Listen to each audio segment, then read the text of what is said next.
Restons debout un instant pour prier. Maintenant, courbons la tête. Notre Père Céleste, nous estimons que c'est un très grand privilège pour nous d'être ici parmi les sauvés et de pouvoir chanter ce vieux et glorieux cantique de l'Église. Seigneur, je crois. De voir que d'âge en âge, la foi de nos pères est toujours vivante dans le cœur de ses enfants. Et comme le cantique vient de nous le dire, nous sommes en chemin vers le pays de Canaan. Père, ce soir, nous prions pour que s'il y en a ici qui n'ont pas encore pris cette décision, qui n'en sont pas venus au point où ils peuvent simplement croire la parole, je prie que ce soir, ce soit le soir où ils prendront la décision finale d'accepter Christ comme leur Sauveur, afin d'être remplis de son esprit.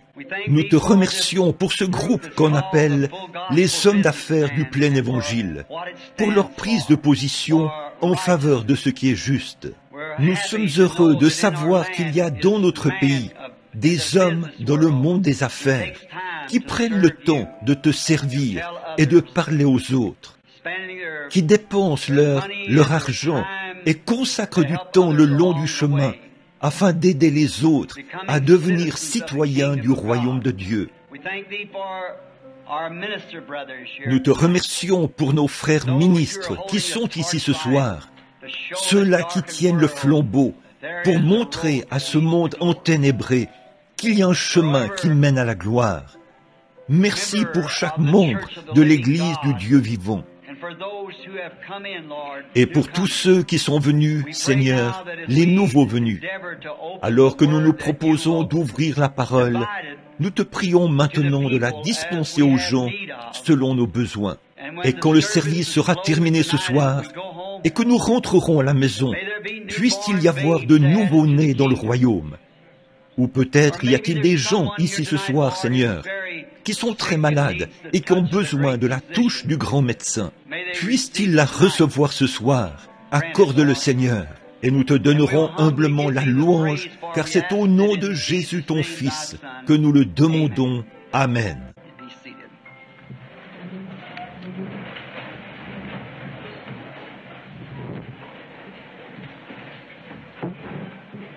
Vous pouvez vous asseoir.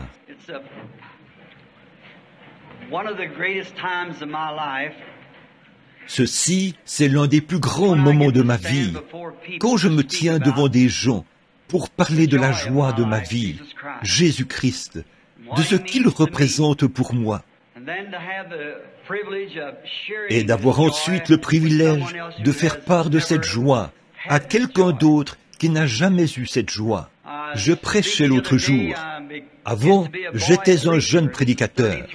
Ça fait maintenant 33 ans que je suis dans le ministère. J'ai bénéficié de la réputation d'un jeune prédicateur. Mais maintenant, ce temps-là est révolu pour moi. Et maintenant, je deviens un vieux prédicateur.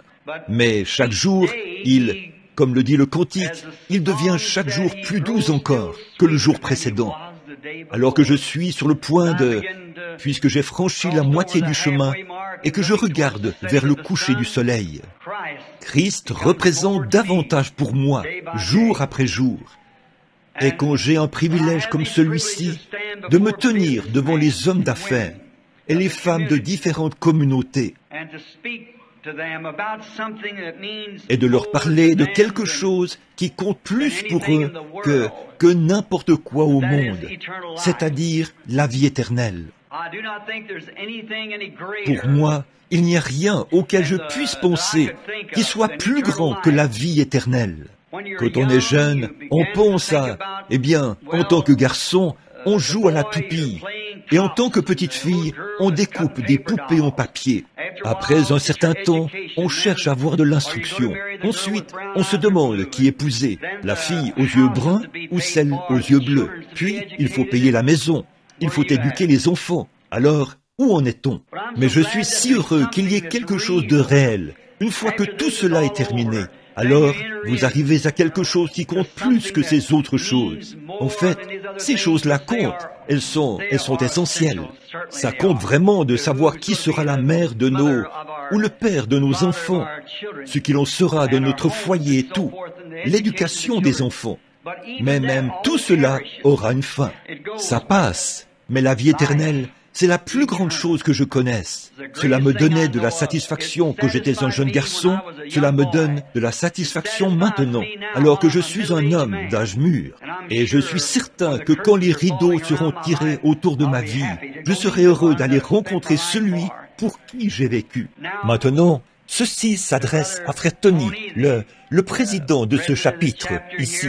Je suis heureux d'être ici, dans la communion fraternelle, avec lui ce soir, et avec Frère Carl Williams et d'autres cadres ou d'autres représentants de ce chapitre. Et avec vous tous qui êtes venus nous visiter. Nous sommes heureux d'être ici. Une fois je prêchais, je crois que c'était à Little Rock, dans l'Arkansas, à l'auditorium Robinson Memorial. Et il y avait là un homme qui avait été guéri. Il avait marché avec des béquilles pendant plusieurs années. Il s'installait dans la rue pour vendre des crayons. Et il pouvait, tout déformé.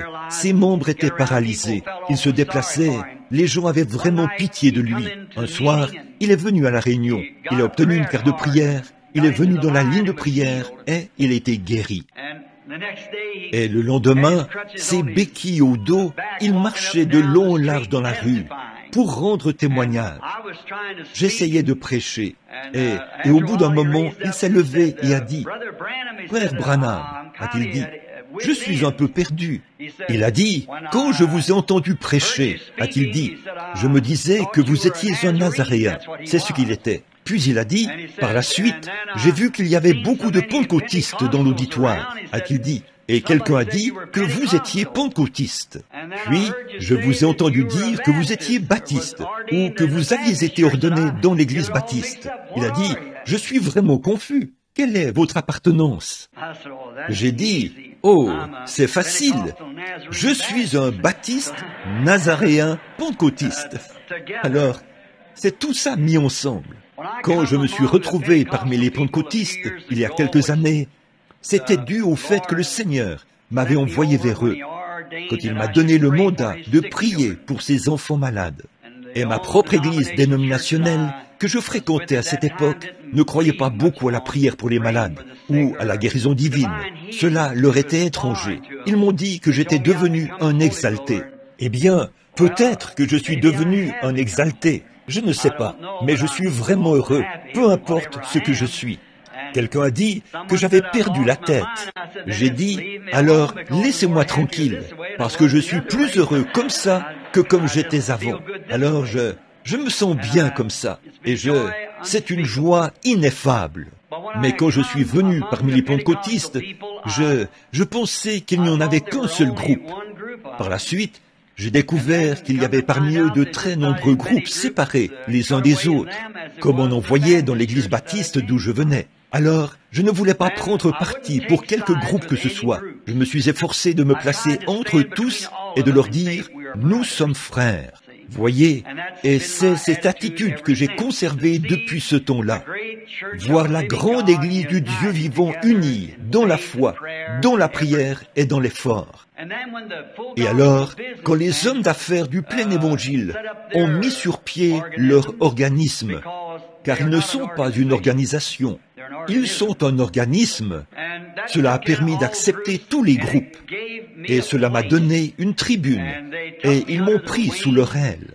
Et je suis très reconnaissant d'avoir l'occasion de prendre la parole devant les hommes d'affaires chrétiens, parce que là, je peux exprimer ce que je crois à tous les groupes au même moment. Et cela a été quelque chose de grandiose pour moi. Je fais partie d'une seule organisation, les hommes d'affaires du plein évangile. Et pour ce faire, il y a maintenant en Afrique, où nous prévoyons aller d'un moment à l'autre, là-bas en Afrique du Sud, où le Seigneur nous a donné l'une des réunions les plus glorieuses qu'il nous ait jamais données, je pense, là, en Afrique du Sud, où nous avons vu 30 000 purs indigènes recevoir Christ comme leur sauveur en un seul après-midi, lors d'un service. On en avait dénombré 30 000. Le lendemain matin, Sidney Smith, le maire de Durban, qui avait été à cette réunion, m'a téléphoné. Il y avait eu environ 200 000 personnes au stade ou ou à l'hippodrome.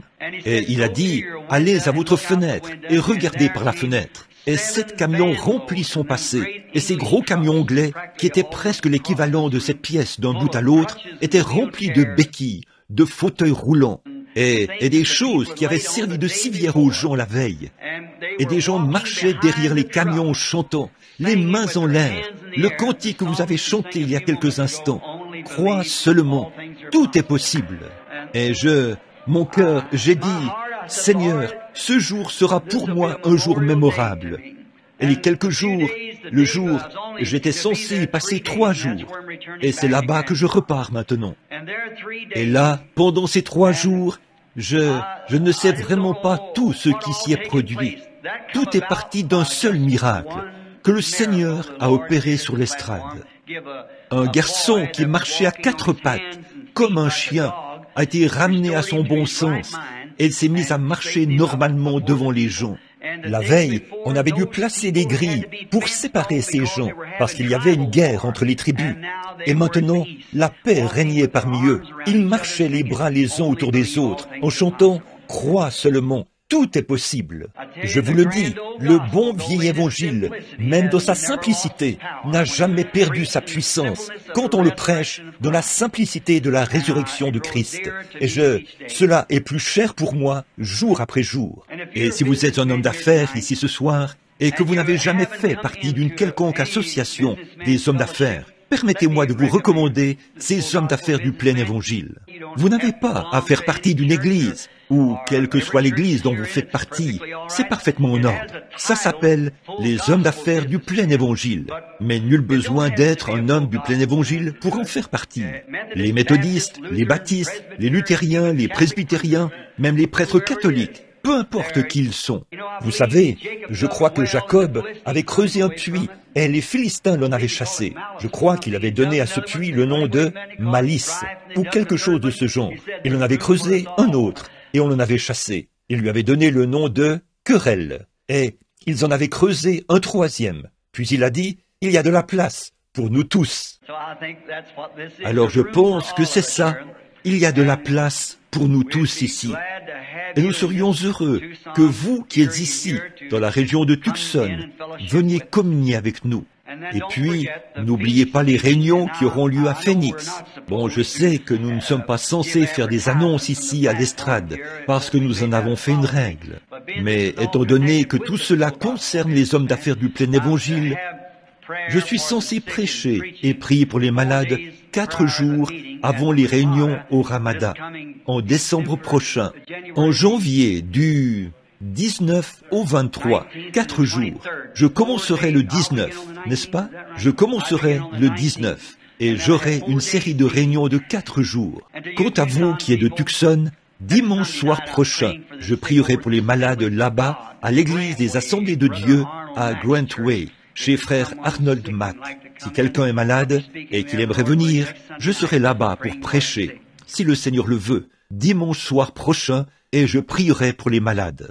Et maintenant, puissent les bénédictions de Dieu reposer sur vous. Si vous avez votre Bible, j'aimerais aborder rapidement la parole, parce que je sais que beaucoup d'entre vous travaillent demain. Je vous parlerai ce soir en m'appuyant sur un passage de l'Écriture que je veux lire dans l'Épître aux Romains. Romains, chapitre 8. Nous voulons commencer au verset 28 et lire jusqu'au verset 32 inclusivement. Romains 8, 28. Nous savons du reste que toutes choses concourent au bien de ceux qui aiment Dieu, de ceux qui sont appelés selon son dessein. Car ceux qu'il a connus d'avance, il les a aussi prédestinés à être semblables à l'image de son Fils, afin que son Fils fût le premier-né entre plusieurs frères.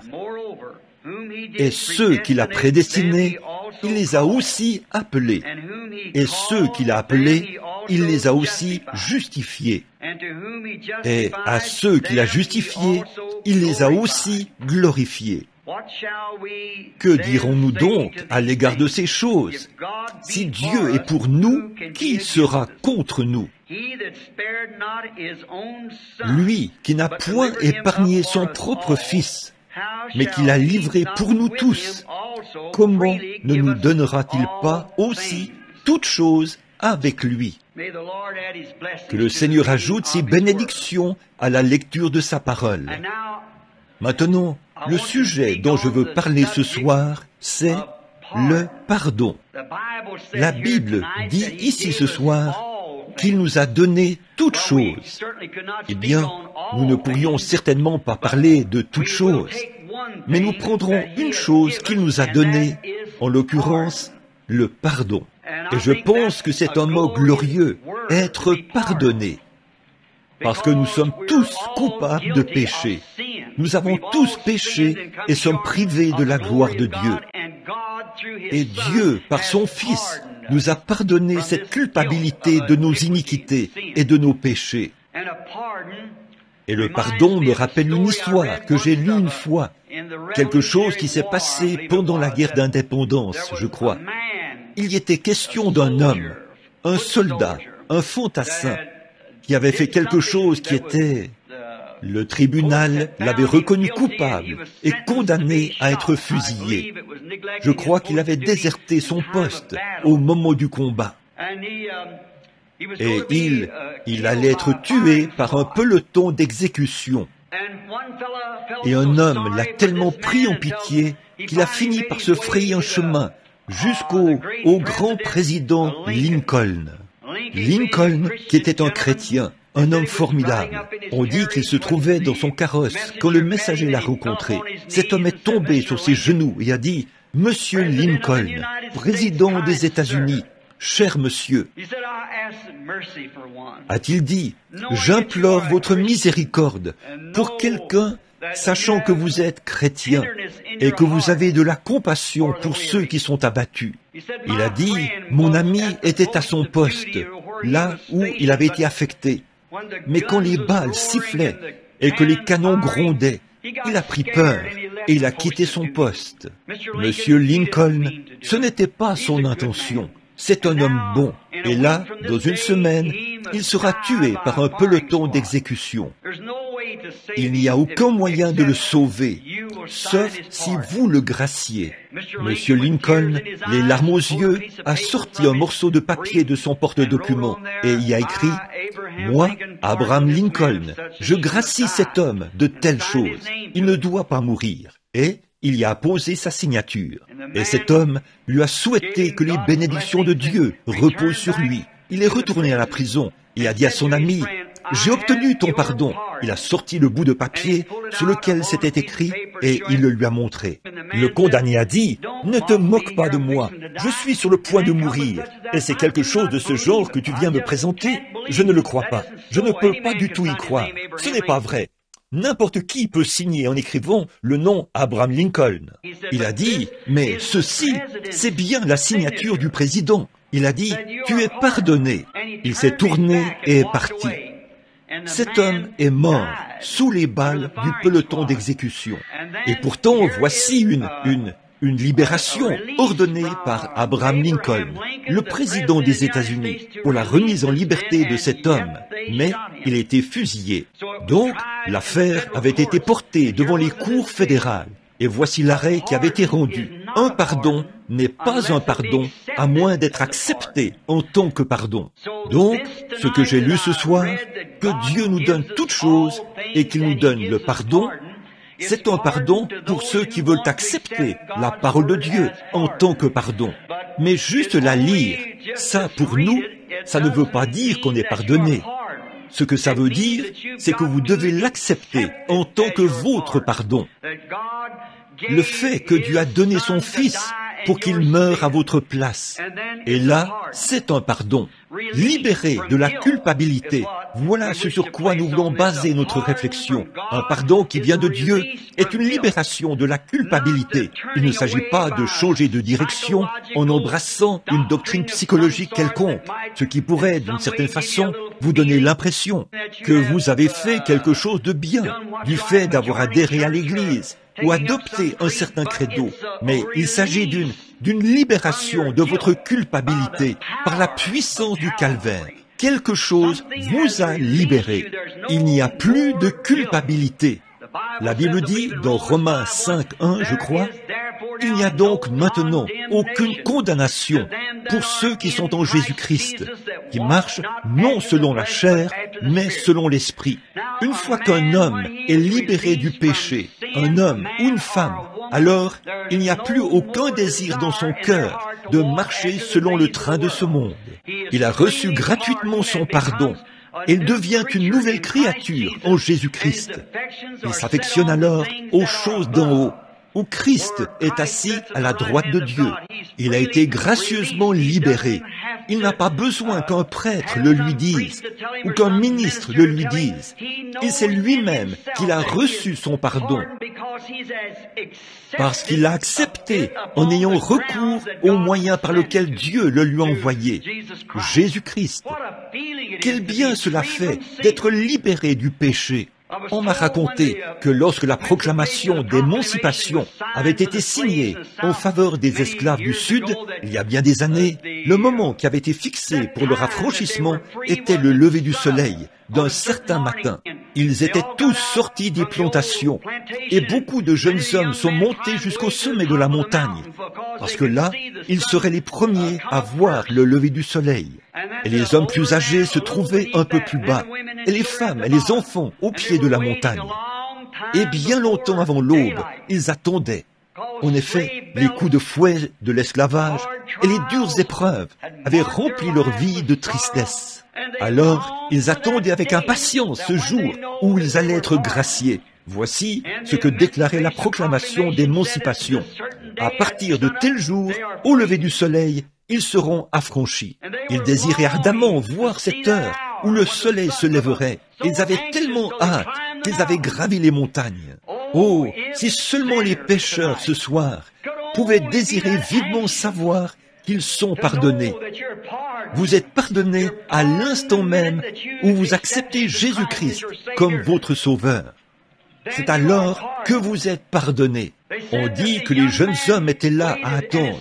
Et dès que le soleil a commencé à briller à l'est, ils ont poussé des cris en direction des plus âgés. « Nous sommes affranchis !» Et à leur tour, les plus âgés ont poussé des cris en direction des femmes et des enfants. « Nous sommes affranchis ! Nous sommes affranchis !» Parce que le soleil s'était levé. Oh, alors que l'homme s'était entièrement livré au péché, quand le Fils de Dieu est sorti de la tombe ce matin-là, pour notre justification, je pense qu'un cri a dû se faire entendre dans toutes les nations. Nous sommes affranchis du péché et de la honte.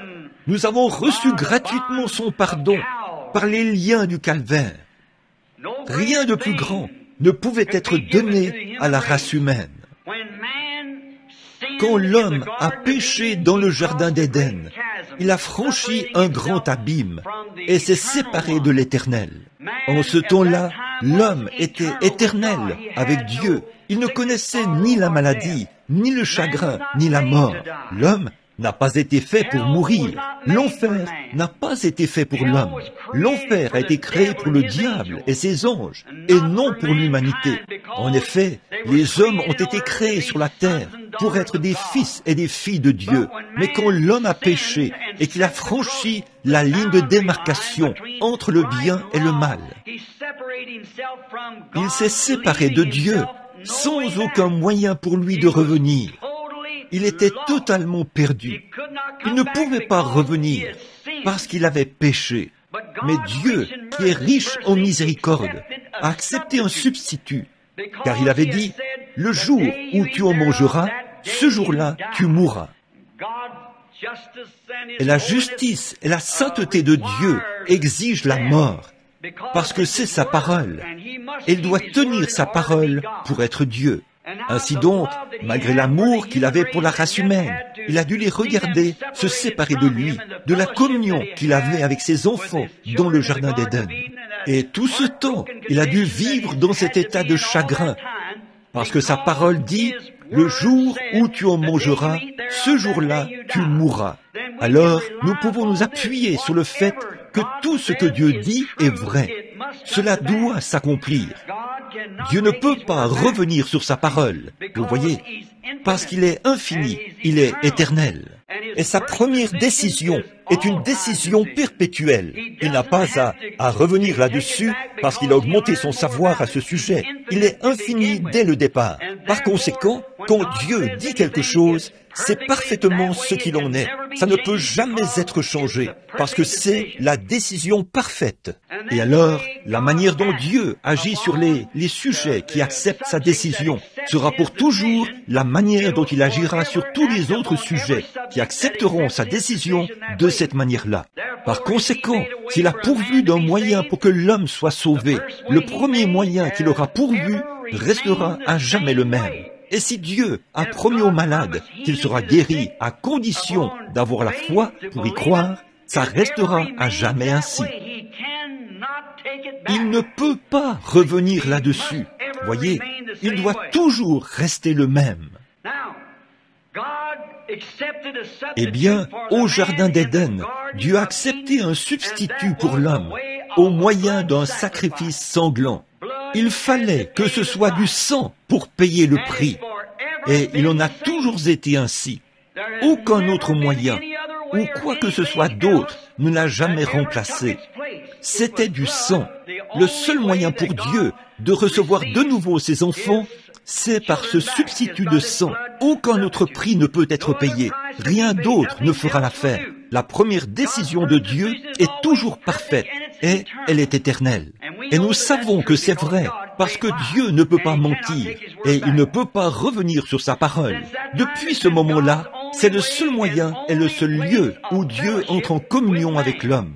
Bon, le sujet c'était, or, le mot « mort » veut dire la séparation. Quand nous mourons de ce côté-ci, ça ne veut pas dire, notre mort physique ne veut pas dire que nous sommes morts.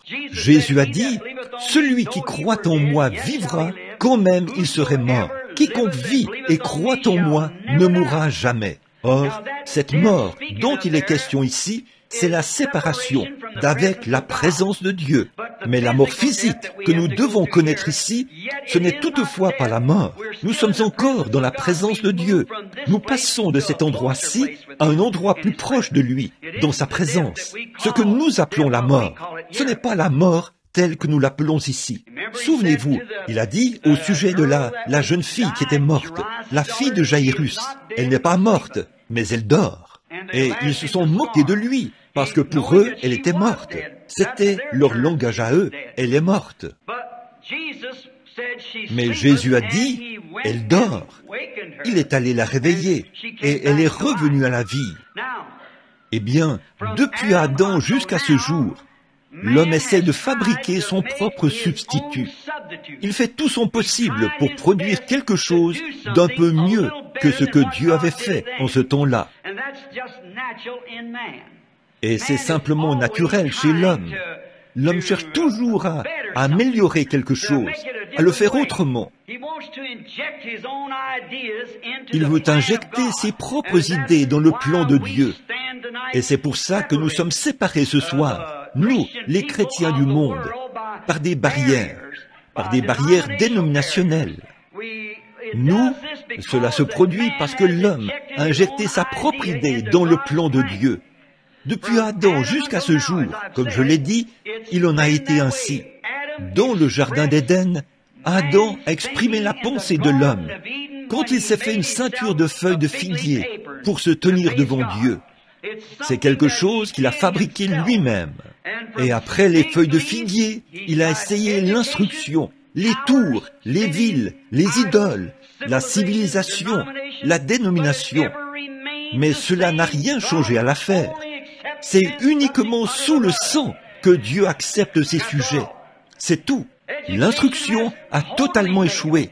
Plus nous sommes instruits, plus nous nous éloignons les uns des autres. La dénomination a totalement échoué. Nous traçons des lignes de démarcation et nous dressons des barrières.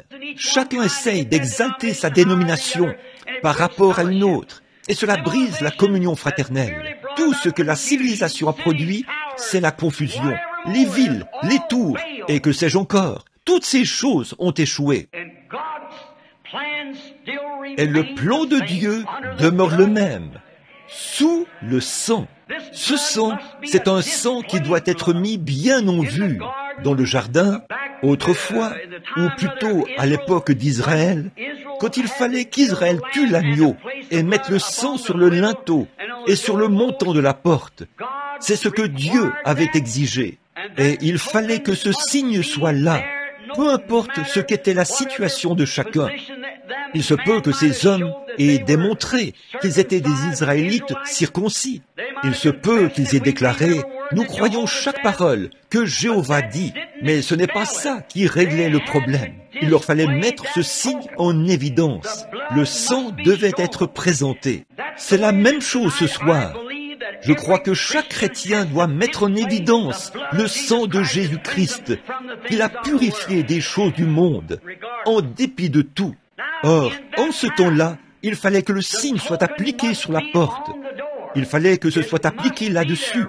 Peu importe combien religieuse était la maisonnée, combien religieux étaient les occupants, combien ils avaient élevé leurs enfants dans la droiture, combien assidus ils étaient à l'église, combien ils avaient bien mis en évidence toutes les choses que Dieu avait dites.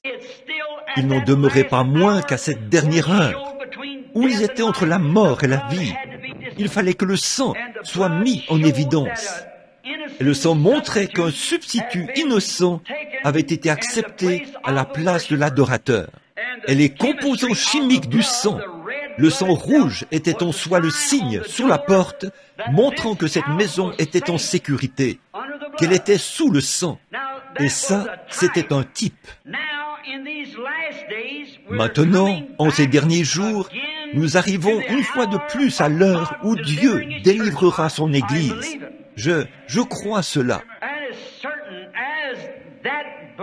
Et aussi sûr que ce sang devait servir de commémoration, il en est de même du signe. Il est exigé aujourd'hui.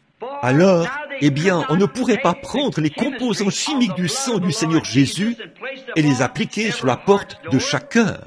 Mais voyez-vous, en ce temps-là, un animal mourait, et c'était un agneau. Et pour montrer que l'animal était mort, son sang était appliqué sur la porte. Or, la vie qui était dans l'animal ne pouvait pas venir sur l'adorateur, parce que l'animal n'a pas d'âme. Ainsi, la vie qui était dans l'animal ne pouvait pas venir sur l'adorateur. Mais aujourd'hui, le sang du propre Fils de Dieu a été versé au calvaire pour notre pardon et notre libération. Et la vie qui était dans ce sang, c'était Dieu lui-même. Et le Saint-Esprit revient sur son Église, sur son croyant. Et en ces derniers jours, c'est un signe qu'il passera par-dessus l'homme ou la femme qui a accepté la mort de Jésus-Christ comme son substitut. Et le Saint-Esprit rend témoignage. Vous pourriez dire, je l'ai accepté. Si vous vivez encore dans le monde, si vous continuez de vivre comme le monde, alors il n'y a aucune preuve que cette vie était pour vous, tant que cette preuve du Saint-Esprit n'a pas pénétré dans votre vie. Voici l'exigence de Dieu que tout homme ou toute femme doit avoir, cette preuve qui lui servira de signe en ce dernier jour, quand je verrai le sang. Jésus a dit, en vérité, je vous le dis, si un homme ne naît de nouveau, s'il ne naît d'eau et d'esprit, il n'entrera point dans le royaume. Par conséquent, cela a toujours été le programme de Dieu. Le sang, c'était du sang dans l'Ancien Testament. C'était le sang dans le Nouveau Testament. Dans l'Ancien Testament, c'était les composants chimiques, ce qui était un type de la vie à venir. Cela montrait qu'un substitut avait été offert, mais l'adorateur repartait avec la même mauvaise conscience qu'il avait au moment où il était entré pour offrir son agneau. Mais cette fois-ci, celui qui rend ce culte, étant une fois purifié du péché, n'en a plus aucune conscience. Cette chose-là est morte, c'est terminé, et vous êtes passé de la mort à la vie, et vous êtes de nouveau vivant en Jésus-Christ, ayant en vous la vie éternelle, et le Saint-Esprit demeure en vous, et il produit de nouveau la vie de Jésus-Christ. Car la Bible dit, dans Hébreux 13:8, il est le même, hier, aujourd'hui et éternellement. Dieu attend l'heure où il verra son Église arriver là, peu importe la dénomination, peu importe les credos, la couleur ou quoi que ce soit d'autre. Cette heure où son Église entière arrivera là où ils mettront en évidence le signe de la mort de Jésus-Christ. Encore un peu de temps, a-t-il dit, et le monde ne me verra plus. Mais vous me verrez, parce que je vis, vous vivez aussi. Je serai avec vous, et même en vous, jusqu'à la fin du monde. Jésus-Christ, le même hier, aujourd'hui et éternellement. Je rencontre parfois des chrétiens qui prétendent être de saints hommes et de saintes femmes de Dieu. Ils ont honte de rendre témoignage. Ils ont honte de dire Amen. Ils ont honte de chanter les cantiques de Sion. Ils ont honte partout. J'aime bien me retrouver parmi des gens qui n'ont pas honte de l'évangile de Jésus-Christ. Même si cela semble être une hérésie, ils n'ont pourtant pas honte. Quelque chose est arrivé et cela compte plus que la vie pour eux. C'est la vie éternelle, parce qu'ils ont accepté le substitut de Dieu. J'aime ce genre de chant. Bon, j'étais là, en arrière, à prier pour certaines personnes qu'on avait amenées il y a quelques instants. Ce service n'est pas un service de prière, c'est juste pour la prédication.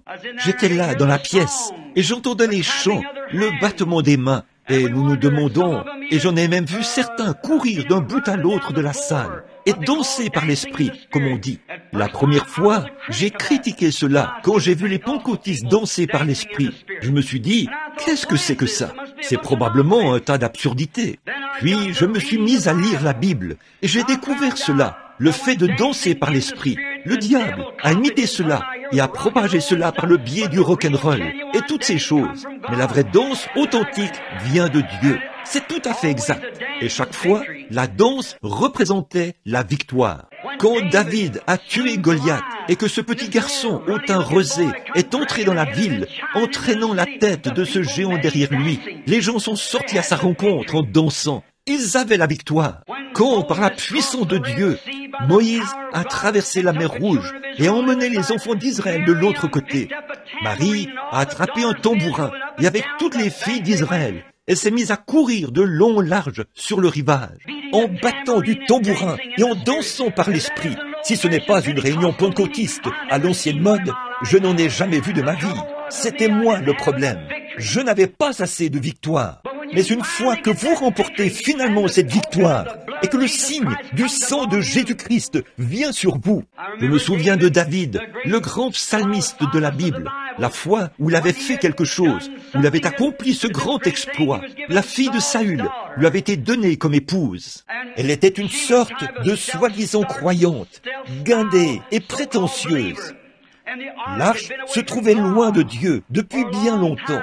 La présence visible de Dieu, la colonne de feu, était suspendue au-dessus de cette arche. Les Philistins étaient venus et s'en étaient emparés sous le règne de Saül. Et un jour, quand David a vu l'arche revenir à la maison de Dieu, David est sorti en courant devant l'arche et il a dansé devant le Seigneur en chantant les louanges de Dieu. Et la fille de Saül semblait très embarrassée par les agissements de cet homme. Son mari, son jeune et beau mari, s'était mal conduit en sa présence. Elle, la fille du roi. Et David a dit ceci, « Si tu n'aimes pas ça, regarde bien ceci un instant. » Il s'est de nouveau mis à tourner, et à tourner, et à tourner autour de l'arche, en dansant par l'esprit. Elle était embarrassée, et Dieu a frappé cette femme d'une malédiction. Oh, la victoire par le sang de Jésus-Christ, le signe de la résurrection de Christ. Sa vie se manifeste à travers son Église. Il n'y a pas d'autre moyen d'entrer en communion à moins d'être sous ce sang. Nos dénominations nous sépareront. Les unes diront, ça ne tient pas debout. Et les autres diront ceci, cela ou autre chose. Notre modèle, c'est la Pentecôte. Personne ne pourra dire ou ne peut dire que l'Église n'a pas été inaugurée le jour de la Pentecôte. Et le même esprit qui est descendu sur eux ce jour-là, chaque fois dans la Bible, sans manquer. Quand le Saint-Esprit venait sur les gens, ils agissaient de la même manière. Permettez-moi de dire ceci, que dans les pays païens où j'ai eu la place, le privilège de me rendre et de voir de purs indigènes, dans les îles et chez les Hottentots, de les voir là-bas où il fallait leur parler au moyen d'un interprète. De toute leur vie, ils n'avaient jamais entendu le nom de Jésus-Christ. Mais qu'on leur raconte l'histoire et qu'on leur demande de lever les mains et de recevoir Dieu. Et ils font la même chose que vous faites ici même, lorsque vous recevez le Saint-Esprit, ce qui prouve que c'est universel, que la puissance du Dieu Tout-Puissant, la manifestation de son signe appliqué sur ses enfants, qu'ils soient rouges, noirs, blancs ou quoi qu'ils soient, c'est le seul lieu où la communion est accordée. Nimrod a bâti une tour, et Nebuchadnezzar une ville, et ainsi de suite. Ça continue ainsi au moyen des scientifiques et tout, mais il n'en demeure pas moins que c'était le sang. En effet, Dieu avait pris sa décision, selon laquelle ce serait un substitut innocent qui devait prendre la place du coupable, afin qu'il obtienne son pardon. Et c'est encore la même chose ce soir. Ça n'a jamais changé. C'est par cela que Job vivait. Job, c'est le livre le plus ancien de la Bible.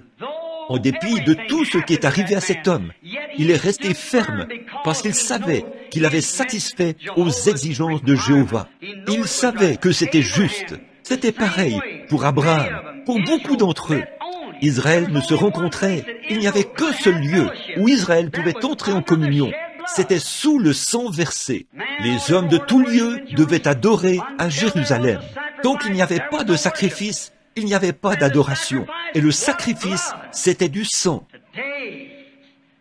Aujourd'hui, malgré le niveau très élevé d'instruction que la nation semble avoir acquis, et le niveau très élevé de culture qu'elle semble avoir, et toutes nos recherches scientifiques pour fissionner un atome, et que sais-je encore, envoyer une fusée sur la Lune, ou envoyer un satellite, ou quoi que ce soit d'autre, toutes nos recherches scientifiques, toutes nos dénominations, toute notre instruction, toutes nos écoles n'ont fait que nous éloigner encore plus de Dieu que nous l'étions au commencement.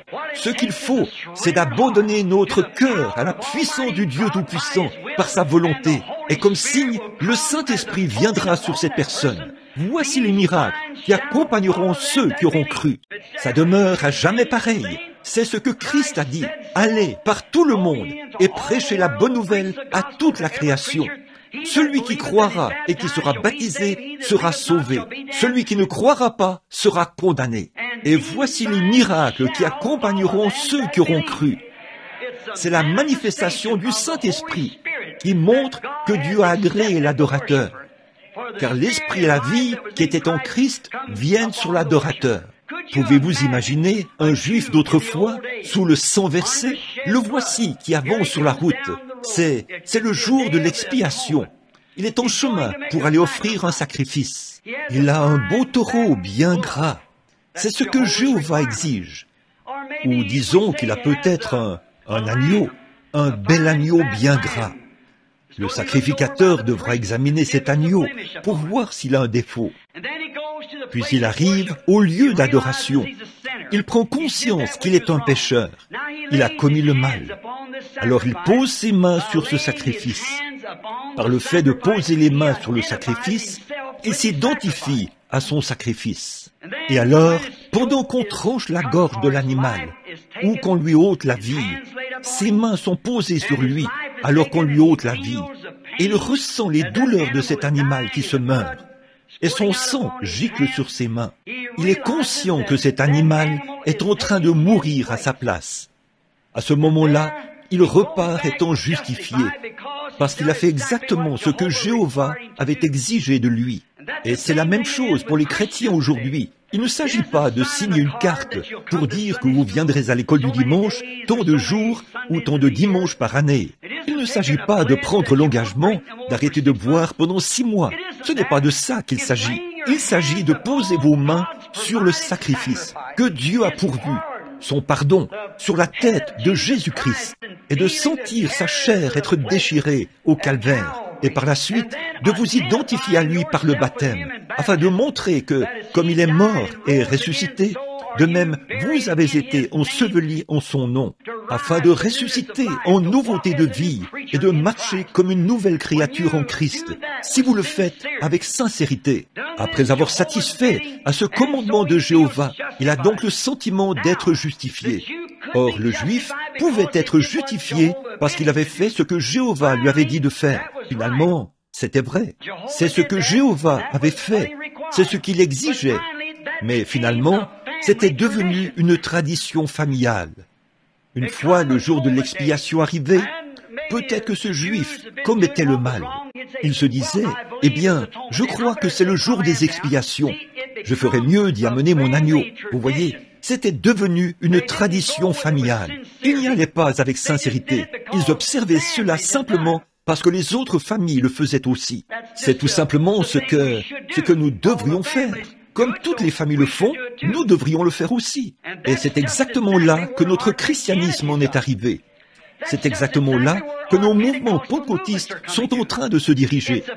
C'est une tradition familiale.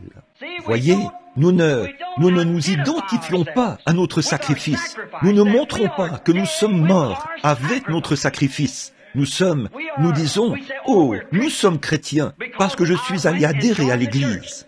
Adhérer à une église, c'est bien, mais tant que vous ne vous êtes pas identifié, tant que vous ne posez pas les mains sur lui, et que vous et lui devenez un, au point où l'Esprit de Christ est en vous, et vous en Christ, au point où vous devenez un fils et une fille de Dieu. Là, il semble qu'il n'y a pas la sincérité que l'on devrait avoir. Ça devient un rituel. C'est exactement la même chose que maintenant. Devenir chrétien n'est qu'un rituel pour les gens. Il y a quelque temps, j'ai demandé à une jeune femme dans la ligne de prière, « Êtes-vous chrétienne ?» Elle a dit, « Eh bien, sachez que je suis une Américaine. » Comme si ça avait quelque chose à voir avec ça. Un Américain, c'est formidable d'être un Américain, mais ça ne veut pas dire que vous êtes chrétien. Il vous faut naître de nouveau. À une autre femme, j'ai demandé, « Êtes-vous chrétienne ?» Eh bien, elle était tellement contrariée qu'elle a dit, « Sachez que je fais brûler un cierge tous les soirs. » Comme si ça avait quelque chose à voir avec ça. Il vous faut vous identifier à Christ, et sa vie doit se manifester en vous. C'est là que vous êtes identifié à Christ. Quand Christ vit en vous, il ne s'agit pas d'un rituel, il ne s'agit pas d'être membre d'église. Tout ça, c'est bien. Mais voyez-vous, la vraie sincérité, quand c'est le moment des services de guérison, vous remarquerez que lors du discernement, dans la ligne de prière, c'est toujours « dis aux gens de se repentir ». Voyez, voilà, c'est au point où nos prières sont devenues une tradition. Nous nous agenouillons le soir et disons « Seigneur, bénis un tel, et bénis un tel, et fais ceci, et aide Jean à faire ceci. » Vous faites de Dieu une mascotte, ou vous faites de lui une sorte de garçon de course. Dieu, fais ceci, et tu feras ceci, et tu feras ceci. Ce n'est pas comme ça que Jésus nous a dit de prier. Il a dit de prier comme ceci. Notre Père qui es aux cieux, que ton nom soit sanctifié, que ton règne vienne, que ta volonté soit faite, sur la terre comme au ciel. Mais nous essayons de donner des ordres à Dieu, de lui dire ce qu'il doit faire pour nous. Et c'est pour ça que l'Église se refroidit. Voilà pourquoi le grand réveil qui vient de se produire dans le pays a fait entrer des millions de gens dans l'Église. C'est ça. Ils en sont au point où ils utilisent ces expériences et tout comme une tradition. Au lieu d'avoir une tristesse selon Dieu et de laisser le Saint-Esprit faire en vous l'œuvre de sa fonction et créer en vous une nouvelle vie et vous donner tellement faim d'aller à l'Église que vous ne pouvez pas rester loin de l'Église. Alors, voilà ce qu'il en est. Il ne s'agit pas de signer des billets ou d'adhérer et tout. Il s'agit d'avoir en vous la vie de Christ qui vous donne l'ardent désir d'y aller. Il y a quelque chose en vous qui vous pousse à y aller. Comme je le disais, un jeune homme hier, lors d'une conversation, d'un petit entretien, j'ai dit, j'avais l'habitude de passer près d'une petite source quand j'étais garde-chasse dans l'Indiana. Et il y avait, c'est de tout temps la source la plus heureuse que j'ai vue de ma vie. Il y a de magnifiques sources bouillonnantes dans l'Indiana qui font jaillir leur belle eau froide, leur eau calcaire. Un jour, je me suis assis près de la source pour lui parler, tout comme l'aurait fait Moïse devant le buisson ardent, afin de lui parler, je suppose. Et j'ai dit, petite source, qu'est-ce qui te rend si heureuse que tu bouillonnes tout le temps? Quand je viens ici en hiver, tu bouillonnes. Quand je viens au printemps, en automne, en été, peu importe le moment, tu bouillonnes. Est-ce peut-être parce que tu es très heureuse de voir les lapins venir boire de ton eau? Eh bien, si elle pouvait parler, elle dirait, non, ce n'est pas ça. Je lui dirais, eh bien, c'est peut-être parce que les cerfs viennent boire de ton eau. Elle dirait, non, ce n'est pas ça. Je lui dirais, bon, eh bien, c'est peut-être parce que je viens de temps en temps boire de ton eau. Non, ce n'est pas ça. Je suis heureuse qu'ils viennent tous s'abreuver. Mais ce n'est pas pour ça que je bouillonne tout le temps. Eh bien, qu'est-ce qui te fait bouillonner ainsi? Qu'est-ce qui te rend si heureuse? Qui te fait jaillir tout le temps? Si elle pouvait parler, elle dirait, ce n'est pas moi, c'est quelque chose derrière moi, ça me stimule. C'est pareil pour une expérience chrétienne. Ce n'est pas quelque chose que vous essayez de fabriquer, c'est quelque chose derrière vous, cela œuvre en vous. C'est la vie éternelle qui agit, qui jaillit. Comme il l'a dit à la femme au puits, ce seront des sources d'eau qui jailliront jusque dans la vie éternelle. C'est quelque chose qui est à l'intérieur de l'adorateur. Quand il s'est identifié à Christ, parce qu'il sait qu'il est vivant. Mais nous ne voulons pas que ça devienne une tradition. Quand Israël est arrivé au point où, par leur sacrifice, ils ont fait des commandements de Dieu une tradition, alors le puissant prophète Ésaïe leur a été envoyé par Dieu avec l'Ainsi dit le Seigneur. Quelque part, d'une manière ou d'une autre, Dieu peut toujours mettre la main sur un homme, quelque part, à un endroit, qui n'a pas peur de mettre la chose à nu. C'est vrai. Ésaïe s'est levé. Vous pouvez le lire dans Ésaïe 1. Je l'ai noté ici. Ésaïe leur a parlé. Il a dit, « Les sacrifices que Jéhovah a exigés de vous me puent au nez. Je les ai en horreur. La graisse des béliers et des génisses, et ainsi de suite. » Dieu les avait en horreur. La chose même qu'il leur avait ordonné de faire. Comme ils en ont fait un rituel, alors Dieu a eu cela en horreur. Parce qu'ils en ont fait un rituel. Et nous pouvons faire de la parole de Dieu la même chose. C'est vrai. Quand nous l'approchons comme une tradition, comme un rituel, nous devons l'approcher en sachant que c'est l'Ainsi dit le Seigneur. Si Dieu l'a promis, Dieu tiendra sa promesse. Il est plus grand que sa promesse. Il l'a toujours été. Il est capable, comme l'a dit Abraham, d'accomplir ce qu'il a promis de faire. Il est toujours capable de le faire, de tenir sa parole. Donc, Ésaïe leur a parlé. Il a dit que tout ce qu'il faisait jusque-là, il le faisait sans sincérité. Il le faisait juste parce que tous les autres le faisaient. C'était parce que il le faisait aussi parce que c'était une exigence de Jéhovah. Et toute la famille le faisait. Les mères le faisaient. Les grands-pères le faisaient. Pourquoi ne le ferait-il pas? Aujourd'hui, nous faisons la même chose. Comme mon grand-père était presbytérien, je suis aussi presbytérien.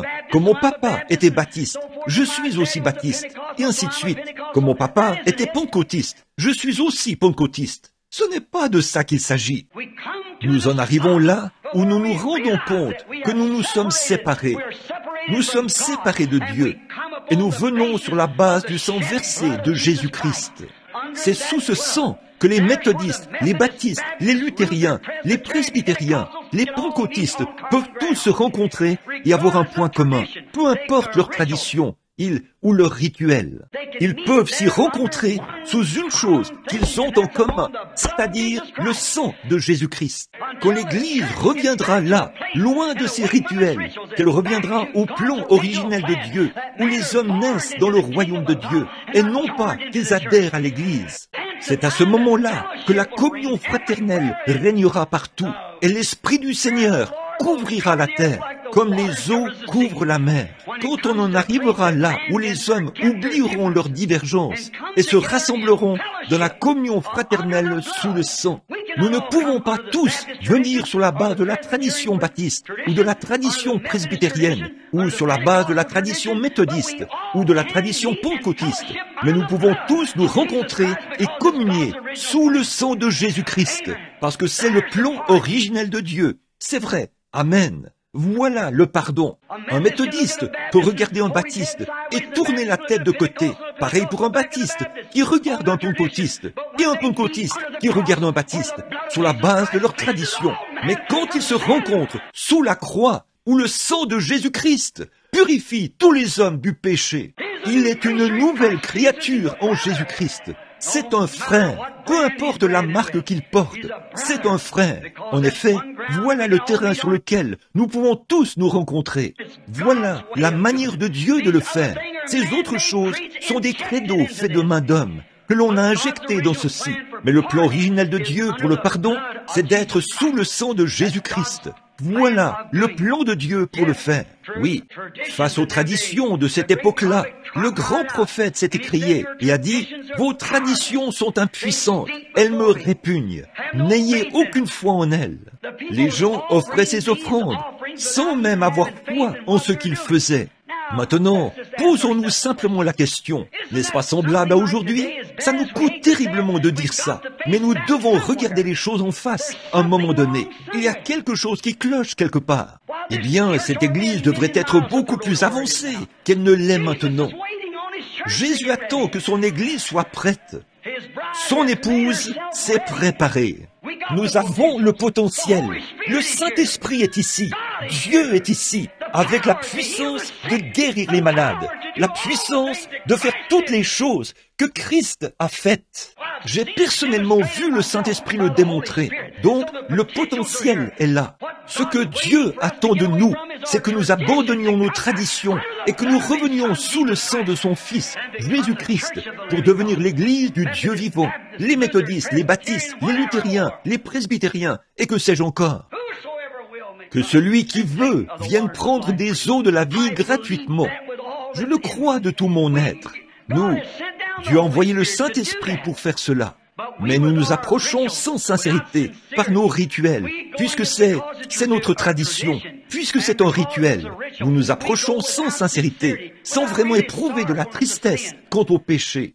Je l'ai remarqué l'autre soir, lors de cette réunion très populaire de l'un de nos frères bien connus en Californie. Et à cette réunion, lorsque les gens s'avançaient, j'ai remarqué quelque chose parmi les jeunes, les adolescents. J'ai admiré le frère pour sa prise de position courageuse. N'importe qui le ferait. Si vous prenez position, si vous voyez la position qu'il a prise ces derniers jours, vous le ferez aussi. Et alors que je regardais ces gens s'avancer à l'autel pour prendre leurs décisions, les jeunes filles mâchaient du chewing-gum, les garçons se donnaient des coups de poing, les gens riaient. Ce n'est pas ça, être rempli de tristesse selon Dieu. Vous devez vous approcher avec conviction. Oh Dieu, envoie-nous un réveil pentecôtiste à l'ancienne mode, un réveil du Saint-Esprit qui mettra à nu le péché et amènera les hommes et les femmes à se sentir repris dans leur conscience. Il ne s'agit pas de dire « je vais retourner à l'église et renouveler mon engagement à la communion fraternelle. Je vais signer une carte. » C'est très bien, mais si vous devenez membre des francs-maçons, des Odd Fellows et tout le reste, vous aurez les mêmes résultats. Mais quand vous vous approchez au moyen de l'expiation de Dieu, qui procure le pardon par le sang de Jésus-Christ, vous devez être sincère avec vous-même. Dieu exige la sincérité. Si cela lui a coûté un si grand prix, au point qu'il a dû donner son Fils unique, comment allons-nous nous en tirer en faisant une petite rigolade, en venant adhérer à l'Église, en signant une carte d'engagement qu'on donne à l'Église, et que sais-je encore? Ça, ce n'est pas l'exigence de Dieu. Celui qui va semer avec larmes reviendra certainement avec allégresse quand il portera de précieuses gerbes. Il nous faut des gens qui portent des gerbes. Une fois, j'ai entendu un grand évangéliste dire, lorsque j'assistais à l'un de ses petits déjeuners, il avait pris la Bible, et j'ai toujours eu de l'admiration pour lui. Il a dit, voici la norme. C'est ce que Dieu exige. Il a dit, je vais dans une ville pour y tenir un réveil. Il a dit, 20 ou 30 000 personnes prennent leurs décisions. Quand je reviens 4 ou 5 ans, ou peut-être 2 ans plus tard, a-t-il dit, je n'en trouve pas 15 ou 20. Il a dit, Paul est allé dans une ville et il a eu un seul converti. Quand il est revenu l'année suivante, il y en avait 30 ou 40 qui s'étaient convertis par l'entremise de celui-là. Puis il a dit, c'est à cause des prédicateurs paresseux qui restent les pieds croisés sur leur bureau et qui ne sortent pas pour rencontrer les gens. J'admire le courage qu'il a eu de reprendre sévèrement ses frères et tout par rapport à ses convictions. Mais j'aimerais lui poser cette question. Quel prédicateur avait parlé à celui-là que Paul avait converti alors qu'il n'avait pas d'église où aller? Qu'est-ce qui lui était arrivé? Paul l'avait fait passer d'une tradition ou du fait de signer une carte au baptême du Saint-Esprit, là où son âme brûlait d'ardeur pour Dieu. Il fallait qu'il rende témoignage et dise des choses. Son âme entière brûlait de l'ardeur du feu que Dieu avait allumé là-dedans. Ce qu'il nous faut ce soir, c'est un signe qui indique qu'un homme est sauvé ou qu'une femme est sauvée. Alors vous les verrez aller à la recherche d'autres âmes à toute vitesse. On raconte qu'une fois, un barman, un petit garçon était venu lui dire, « Monsieur le barman », il a dit, « Oui, fiston ». Il a dit, « Votre enseigne est tombée ». Il a dit, « Eh bien, merci fiston ». Il est donc sorti. Le petit garçon se tenait là, les mains dans le dos, et le barman a levé les yeux. Il y avait une publicité de bar sur une grande plaque d'airain suspendue là. Il a saisi son tablier et l'a nettoyé. Il a dit, « Fiston, tu te trompes. Mon enseigne est en place. » Il a dit, « Non, monsieur. » Il a dit, « Elle ne l'est pas. » Il a dit, « Je parle de votre meilleure enseigne. » Il a dit, « Voici ma meilleure enseigne. » Il a dit, « Oh non, regardez, couché là. Un ivrogne était couché là, dans le caniveau. C'était là la meilleure enseigne qu'il avait. Oui, monsieur, il avait vu un homme sous l'influence de ce qu'il vendait à l'intérieur.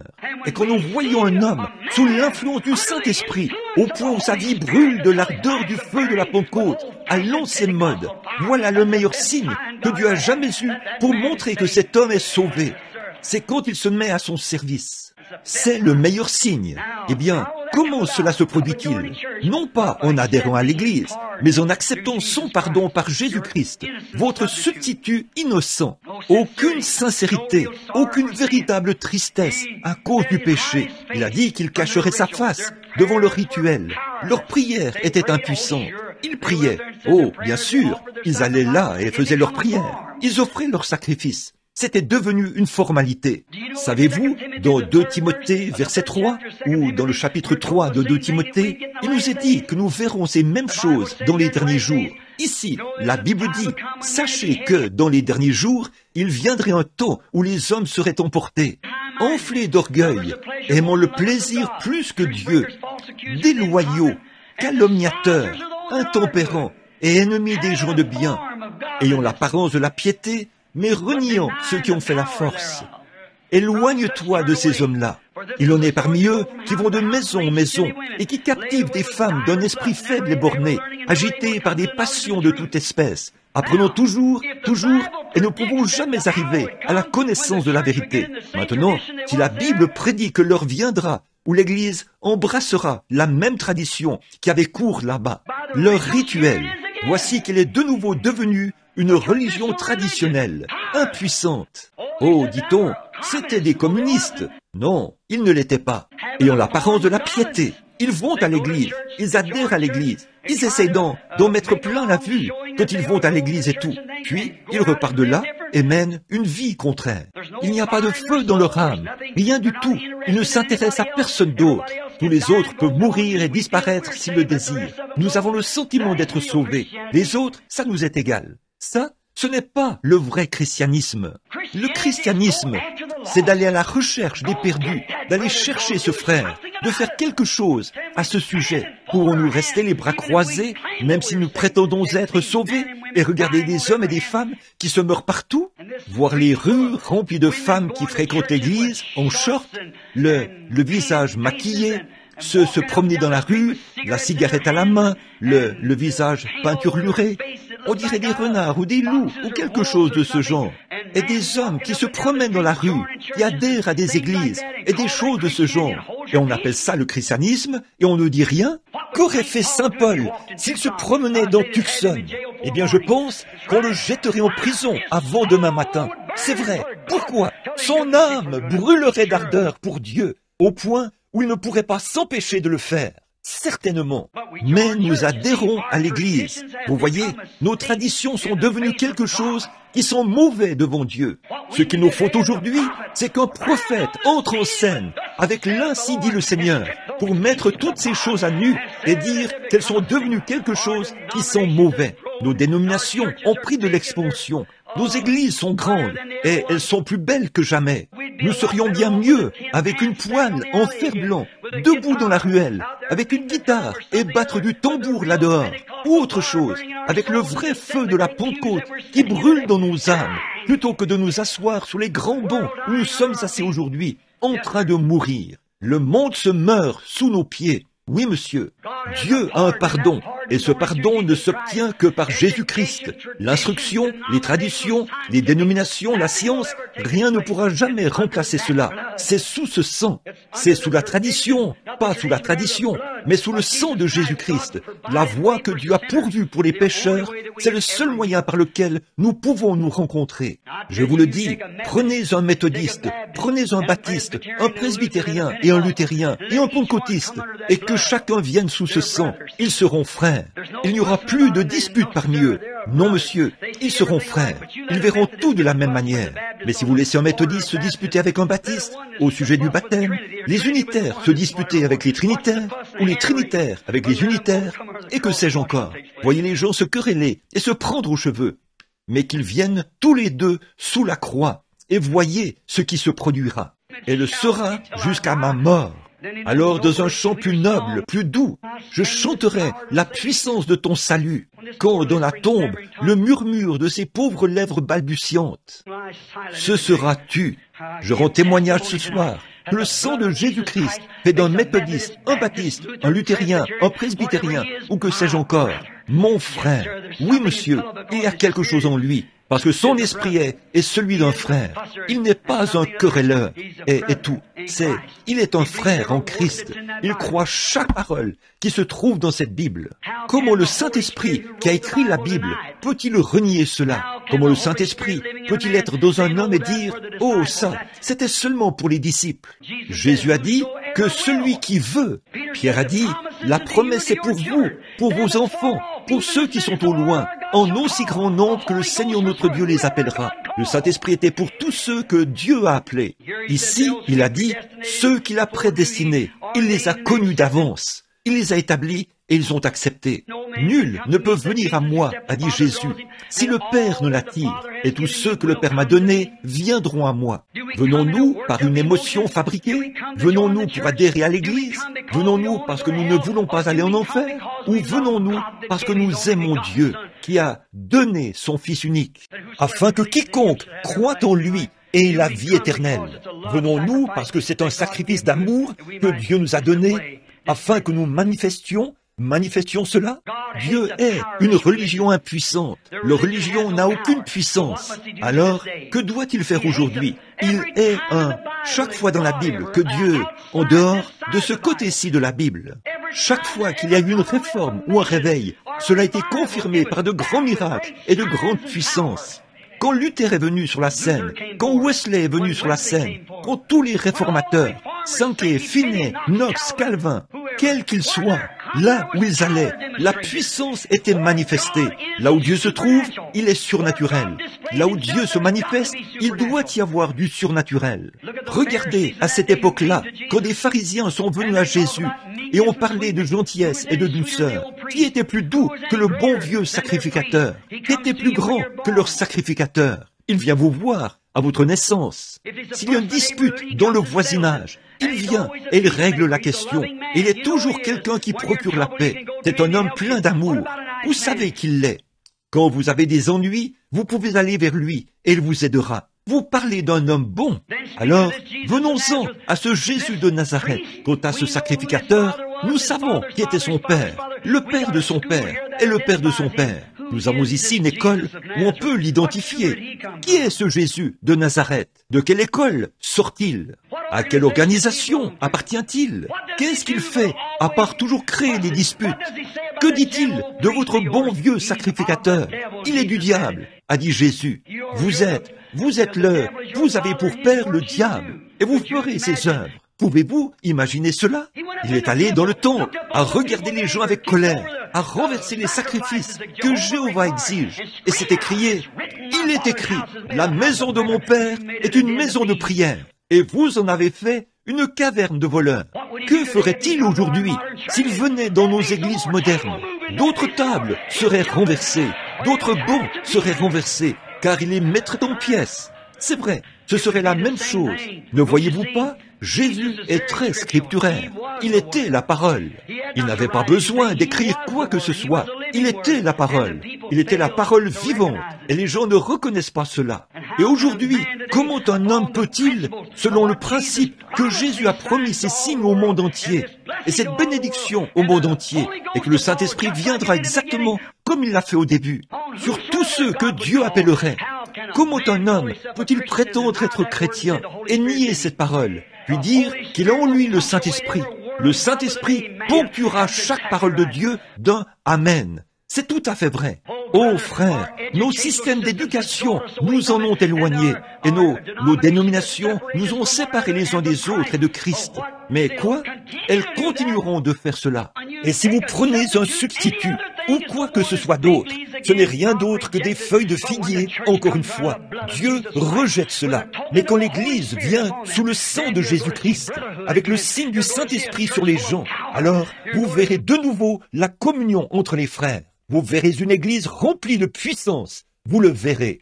Dieu est une religion impuissante. Il faut qu'il y ait de la puissance. Certainement, c'est la puissance qui sauve l'homme du péché.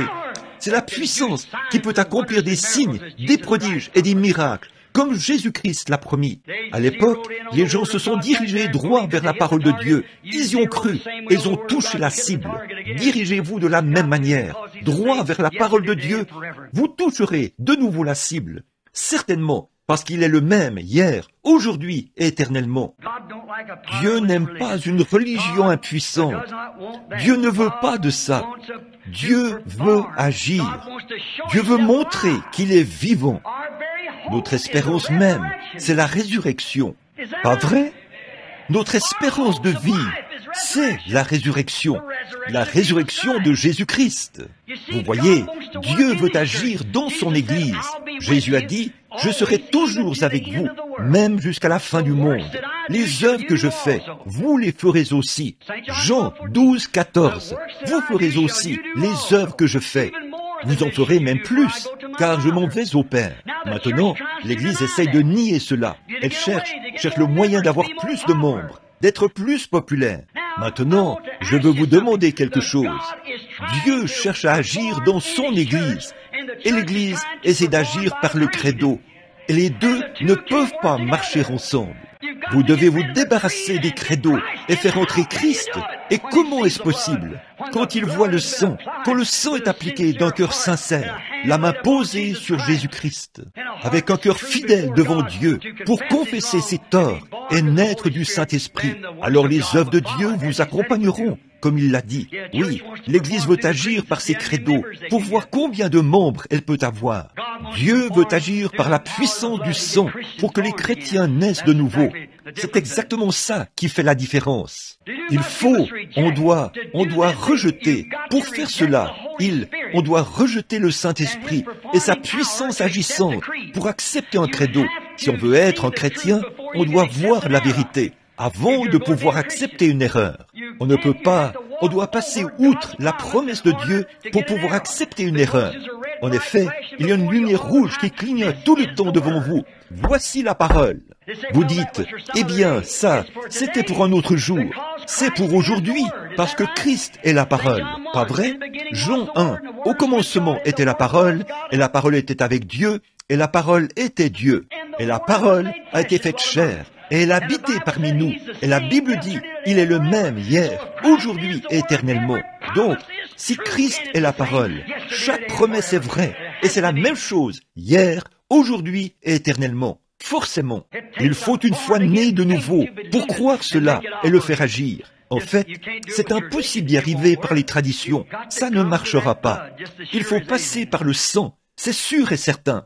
Après qu'Ésaïe a dit à Israël que par leur tradition, ils avaient souillé leur substitut, un autre prophète est apparu. Avant de terminer, un autre grand prophète est entré en scène. C'était Jean qui baptisait. Bon, il les a dirigés vers un agneau qui ferait l'affaire, non seulement pour Israël, mais pour toute la race déchue d'Adam. Il a dit Dieu allait envoyer un agneau, et cet agneau serait pour les gens des nations, pour les Juifs, et pour tous ceux qui viendraient. Il n'a pas fallu longtemps pour que l'agneau soit cloué à la croix de son autel. Son sang a été versé. Le Saint-Esprit est revenu. Or, quand le vieil animal, l'agneau, mourait, l'esprit de l'animal ne pouvait pas revenir. Alors ce sang n'était appliqué qu'à une seule nation. Mais maintenant, pour toute la race d'Adam, le sang de l'agneau de Dieu a été versé. Le signe est revenu sous la forme du Saint-Esprit pour venir sur l'adorateur. Or, c'est ce que Dieu exige. C'est ce qu'ils ont fait ce jour-là et c'est ce qu'ils font aujourd'hui. Maintenant, s'il y en a qui ressentent le poids du péché, si vous savez que vous êtes dans l'erreur, écoutez, le pardon est disponible. Et ce pardon, c'est par l'agneau de Dieu. Croyez-vous cela? C'est par l'agneau, par le sang de l'agneau. Une fois, on m'a raconté une petite histoire. Ça m'a beaucoup aidé. Au début, dans les premiers jours, un garçon avait été enlevé. Je suppose que vous avez tous étudié l'histoire de la Bible, que vous avez tous étudié l'histoire de l'Église. Et donc, je crois que c'était Fox. Non, ce n'était pas ça. C'était les pères de Nicée, ou la vie de Saint Patrick. En fait, Saint Patrick était... Ça, c'est juste un nom qu'on lui avait donné. Il s'appelait Suka. Il avait été enlevé par une bande de pirates et on l'avait engagé comme éleveur de porcs. Et l'histoire raconte que ce gamin avait été enlevé et emmené à bord d'un bateau. Et il s'efforçait de travailler. Et un jour, le vieux capitaine est tombé malade. Il était sur le point de mourir. Ce vieil homme à la barbe grise était tellement malade, là-bas en mer. Et il était couché dans sa cabine.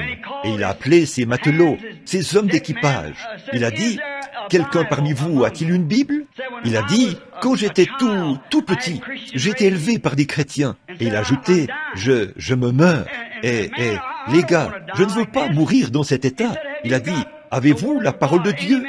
Y a-t-il ici parmi vous quelqu'un qui a la parole de Dieu ?» Finalement, tout au fond du groupe d'hommes, un petit garçon s'est levé et a dit, « Monsieur, j'ai une Bible, je suis chrétien, je l'ai toujours avec moi. » Il a dit, « Approche, fiston. » Il a dit, « Tu veux dire que tu as toujours une Bible avec toi ?» Il a dit, « Oui. » Il a dit, « Ma mère et mon père étaient chrétiens et j'ai donné ma vie à Christ quand je n'étais qu'un tout petit garçon et j'emporte sa parole avec moi partout où je vais. » Il a dit, « Je la serre contre mon cœur et elle a toujours été dans mon cœur. » Il a dit, « Fiston, lis-moi quelque chose là-dedans avant que je meure. » Et le petit garçon a pris Ésaïe 53, 5. Il est écrit, « Il était blessé pour nos péchés, il était brisé pour notre iniquité. Le châtiment qui nous donne la paix est tombé sur lui, et c'est par ses meurtrissures que nous sommes guéris. » Et quand il a dit ça, le vieux capitaine a dit, « Peux-tu continuer à lire ?» Le petit garçon a dit, « Puis-je faire un commentaire ici ?» Et le vieux capitaine a répondu au gamin, il a dit, « Vas-y. » Il a dit, « Ma mère chrétienne, avant qu'on m'enlève d'auprès d'elle, disait, vous savez, elle me lisait régulièrement ce passage de l'Écriture. Savez-vous comment elle le lisait ?» Et le vieux capitaine a dit, « Non, fiston, j'aimerais entendre la manière dont ta mère chrétienne le lisait. » Elle disait, il a dit, « Voici comment elle le lisait. Il était blessé pour les péchés de Willie Pruitt. Il était brisé pour l'iniquité de Willie Pruitt. Le châtiment de Willie Pruitt était tombé sur lui, et c'est par ses meurtrissures que Willie Pruitt a été guéri. » Le vieux capitaine a dit, « J'aime ça, j'aime ça. » Il a dit, « Oh, si seulement on pouvait y lire mon nom. » Il a dit, « Penses-tu que tu pourrais le faire, fiston ?» Il a dit, « Je vais essayer. » Il a dit, « Il était blessé pour les péchés de John Quartz. Il était brisé pour l'iniquité de John Quartz. Le châtiment qui donne la paix à John Quartz était tombé sur lui. Et c'est par ses meurtrissures que John Quartz a été guéri. » Des larmes coulant sur sa barbe, il a dit, « Apportez-moi mes vêtements. Jésus-Christ m'a guéri. Je lui donne ma vie. » Voyez? Oh, mon ami, si seulement vous pouvez lire votre nom là-dedans. Oh, si je peux lire mon nom. Il était blessé pour les péchés de William Branham. Il était brisé, pas l'Église, pas seulement, pas le credo, mais il était brisé pour mon iniquité. Le châtiment qui me donne la paix est tombé sur lui, et c'est par ses meurtrissures que William Branham a été guéri. Oh, si seulement nous pouvons lire notre nom dans l'Écriture, et que nous sommes vraiment sérieux, c'est ce qui produit cela. Lire notre nom produit l'acceptation, le pardon, car c'est là que nous nous rendons compte qu'il était blessé pour nos péchés, il était brisé pour notre iniquité. Autre chose, nous voyons dans Hébreux 9:11 que le pardon produit la pureté. L'adorateur n'a plus aucune conscience du péché et il s'est purifié de ses traditions mortes. Quand nous venons vraiment sous le sang, nous sommes purifiés des traditions mortes. C'est ce que dit l'Écriture, Hébreux 9. Regardez bien, purifiez votre conscience des traditions mortes. Alors, si vous le faites, oubliez que vous êtes baptiste, oubliez que vous êtes méthodiste, oubliez que vous êtes pentecôtiste, ou quoi que ce soit d'autre. Oubliez ces traditions mortes et venez au sang. Venez à cela. Lisez votre nom là-dedans. Alors, faites ceci. Et ensuite, venez à la table de communion. Ensuite, voyez qui a raison et qui a tort. Si ce sera une communion fermée ou pas. Voyez si vous pouvez exclure votre frère. Vous ne le pouvez pas. Vous ne pouvez simplement pas le faire. Il y a quelque chose en vous qui ne vous permet pas de le faire. Il y a vraiment quelque chose, voyez-vous. Votre nom est lu parmi ceux-là, et vous ne pouvez pas le faire. Cela vous purifie, cela vous nettoie. Pensons à lui, alors que nous nous agenouillons à la croix. Peu importe si on est un prêtre catholique, un presbytérien, ou quoi que ce soit d'autre. Que cet homme vienne, alors qu'il y lit son nom. Il était blessé pour le péché de ce prêtre-ci. Il était blessé pour ce méthodiste, ce baptiste, ce pentecôtiste. Quoi? Blessé pour nos péchés. Mon nom, votre nom, quoi que vous soyez. Puis, croyons cela. Pas ce que dit le credo, mais ce que dit la parole. Puis, agenouillons-nous ensemble à la croix. Nous sommes frères. Oh oui, les traditions. Nous nous purifions alors de toutes les traditions mortes. Il pourrait y avoir 40 surveillants généraux, y avoir 40 souverains sacrificateurs, y avoir des cardinaux, des évêques, des papes et tout, qui hurlent « Sortez de là ! Ne vous souillez pas !» Mais vous, frères, vous avez vos bras autour de votre frère. Il y a quelque chose de réel. Vous avez le pardon sous la même expiation qui lui procure à lui aussi le pardon. Vous êtes frères, et cela vous lie plus fortement qu'un frère. Il y a là quelque chose qui vous rapproche si près de Dieu. Et quand vous vous rapprochez de Dieu, vous vous rapprochez l'un de l'autre. Comment pouvez-vous haïr votre frère que vous voyez ou le mépriser et dire que vous aimez Dieu que vous ne voyez pas? Vous devenez un menteur et la vérité n'est pas en vous. Mais quand nous arrivons là où le sang de Jésus-Christ nous purifie de tout péché, alors nous sommes frères. Donc, cela ne fait plus de différence pour nous. Les vieilles étiquettes que nous avons collées sur nous ne signifient plus rien du tout. Je me souviens quand j'ai passé le portail l'autre jour et que je parlais à l'un des frères assis ici, du temps où je faisais le rassemblement du bétail. Quand le bétail passait là-bas, l'inspecteur marquait le bétail au cours du rassemblement du printemps. Et il regardait attentivement, jamais une heure. Les bêtes portaient toutes sortes de marques, mais il ne prêtait pas attention à la marque. Ce qu'il cherchait à voir, c'était l'étiquette du sang. Il fallait que ce soit une Hereford de race pure. Sinon, elle ne pouvait pas entrer dans la forêt d'Arapaho, car l'association Hereford faisait paître à cet endroit-là. Il fallait que ce soit une Hereford de race pure. Je pense qu'il en sera de même au temps de la fin. Il ne dira pas « Êtes-vous méthodiste ? Étiez-vous baptiste ?» C'est la grande question aujourd'hui. Qu'êtes-vous? Êtes-vous méthodiste? Baptiste? J'ai dit non. Qu'êtes-vous? Un presbytérien? Un luthérien? Un nazaréen? Un pentecôtiste? Non. Qu'êtes-vous? Un chrétien. Un chrétien. L'étiquette du sang. Vous voyez, sous le sang. Cela signifie que chaque frère, chaque sœur qui est sous ce sang est mon frère, ma sœur.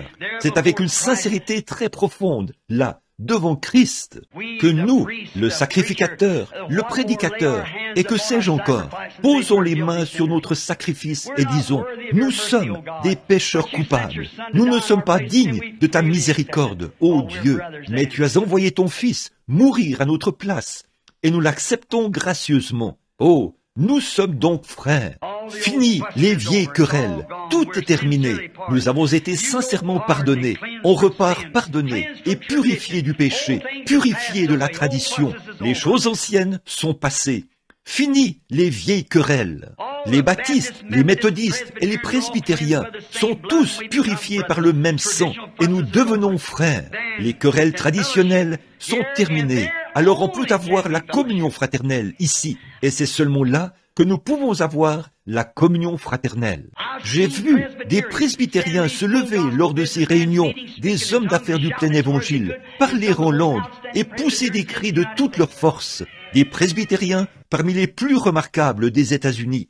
Jim Brown, combien l'ont déjà rencontré? Un presbytérien remarquable. Il s'est tenu ici, à danser par l'esprit, à parler en langue et a fait toutes ces choses ici. Pourtant, il est le pasteur de l'une des églises presbytériennes les plus connues des États-Unis. Les luthériens, les méthodistes, les prêtres, tous ensemble. Qu'est-ce que c'est? Ils sont venus sous le sang. Là, pas d'étiquette, pas de barrière dénominationnelle. Nous sommes un. Nous sommes chrétiens. Nous avons des choses en commun. Oui, ici, il n'y a pas longtemps. Pour terminer, il y avait un homme et une femme, un mari et sa femme, qui se séparaient. Ils avaient essayé de se réconcilier. Ils étaient allés voir un psychiatre pour voir s'ils pouvaient les rapprocher afin qu'ils soient en harmonie. Mais ils n'avaient pas réussi. Ils étaient allés rencontrer tous ceux qu'ils pouvaient imaginer dans le but d'essayer de rester ensemble. Mais ils se disputaient sans cesse. Il y avait toujours des divergences. Ils ne pouvaient tout simplement pas se supporter l'un l'autre, ni supporter la présence de l'un l'autre. Ils se mettaient à se disputer. Alors, ils avaient décidé de divorcer. Donc, ils ont embauché un avocat pour conclure leur divorce. Et il leur a dit, « Eh bien maintenant, avant toute chose, a-t-il dit, nous vendrons la maison. » Et il leur a dit, « Vous feriez mieux d'aller partager vos biens entre vous avant de procéder au divorce et que la maison soit vendue. » Alors, le mari et la femme sont repartis ensemble. Ils sont rentrés chez eux. Ils sont allés au salon. Et elle a dit, « Je prends ceci. » Et il a dit, « Je prends ceci. » Ils se sont mis à se disputer. Ils se sont emportés et ont continué à se comporter ainsi l'un l'autre. Au bout d'un moment, ils se sont dit, « Eh bien, si tu acceptes ceci, je te laisse ceci. » Très bien, ça a duré un moment. Puis, il a fallu aller dans le petit salon et dans différentes pièces, dans la cuisine et dans la chambre à coucher. Ils ont partagé leurs biens. Et enfin, ils se sont souvenus qu'il y avait des choses dans le grenier. Ils sont donc montés au grenier et ont ouvert une vieille malle. Et ils se sont mis à en sortir différentes choses, à dire, « Tu peux prendre ceci et tu peux prendre ceci. » Et finalement, leurs yeux se sont posés sur un certain petit objet. Et tous les deux l'ont attrapé. Ils se sont regardés. Qu'était-ce?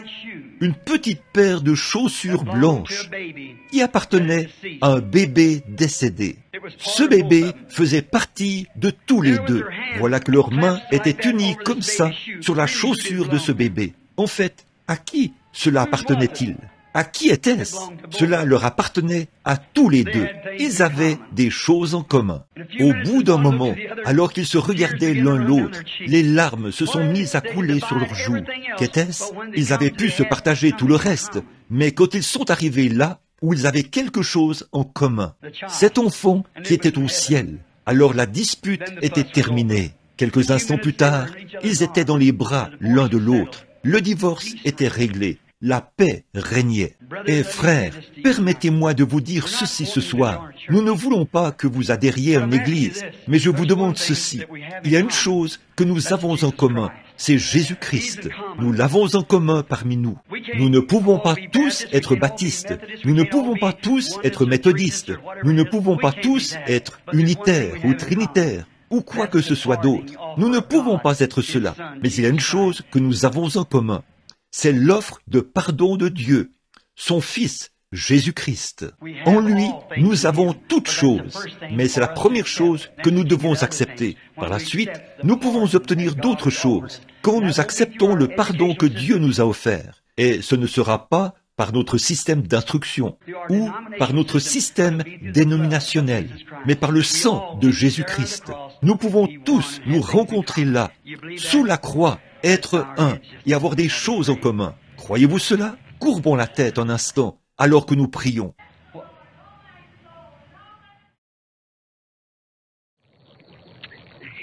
Amen. Avec nos têtes inclinées et certainement les cœurs aussi.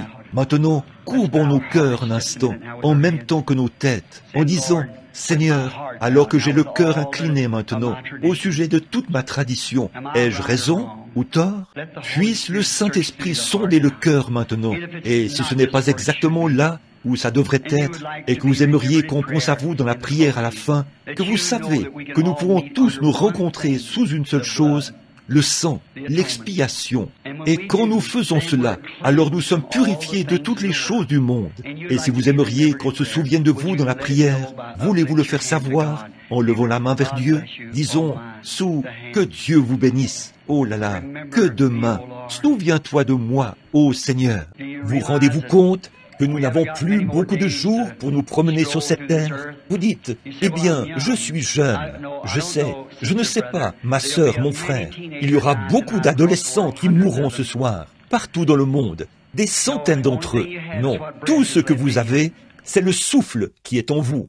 Voulez-vous, en ce moment, dire, la main levée, Seigneur Dieu, j'accepte le pardon que tu as offert, le sang de Jésus-Christ. Fais maintenant que le signe de ce sang, le Saint-Esprit, vienne maintenant sur moi. Je n'ai pas reçu le Saint-Esprit, je le sais, et je veux recevoir ce quelque chose qui fera en sorte que je ressente ce dont tu parles, que tous mes péchés sont partis, et que le monde, l'amour du monde m'a quitté, que je suis une nouvelle créature. Je veux reconnaître cela dans mon cœur. Et, ô Dieu, je ne lève pas la main vers Frère Branham, mais je la lève vers toi, et tu connais mon cœur.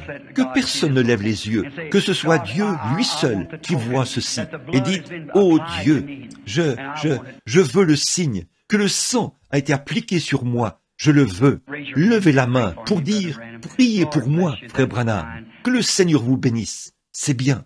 Peu importe ce que vous êtes, méthodiste, baptiste, presbytérien, c'est pour celui qui veut. Maintenant, je ne dis rien contre ces églises. Elles sont très bien. Mais ce que j'essaie de dire, c'est que ça ne vous sauvera pas. Vous voyez? Il faut que ce soit le pardon de Dieu, la grâce du pardon. C'est seulement représenté, non pas par une église, mais par le sang de Jésus-Christ. C'est ça, votre substitut, quand vous pouvez poser les mains sur lui et dire, maintenant, j'accepte ce substitut. Ô Dieu, sois miséricordieux envers moi. Et peut-être qu'il y a ici des membres d'église qui ont adhéré à l'église en toute sincérité. Je crois de tout mon cœur que vous y avez adhéré avec sincérité. Mais vous dites, Frère Branham, en réalité, mon cœur n'a pas été purifié de toutes ces traditions et ces choses. Je crois que si quelqu'un parlait contre l'Église même si la Bible me disait, même si on me prouvait par la Bible que mon Église est dans l'erreur, je ne l'accepterais quand même pas de tout mon cœur. Je ne le pourrais pas. Pourtant, je veux bien. Priez pour moi. Voulez-vous lever la main pour dire, priez, je le ferai. Oui, je le ferai certainement. Que Dieu vous bénisse. C'est bien, c'est très bien. Je veux pouvoir accepter tout ce que Dieu a dit, exactement comme il l'a dit dans sa Bible. Et je veux que le sang de Jésus-Christ vienne sur moi. Et si le sang est appliqué, le signe, vous voyez, il y a un signe du sang qui a été donné, c'est le Saint-Esprit. Et quand le Saint-Esprit est descendu, le jour de la Pentecôte, vous savez ce qu'il a fait aux gens. Et chaque fois qu'il viendra sur les gens, il fera exactement la même chose. Pierre a dit, car la promesse est pour vous, pour vos enfants, pour ceux qui sont au loin, en aussi grand nombre que le Seigneur notre Dieu les appellera. Cette même promesse. Si une pièce de 10 cents est une pièce de 10 cents ici, alors c'est une pièce de 10 cents là-bas. Ça l'est, partout où cela se trouve. C'est une pièce de 10 cents.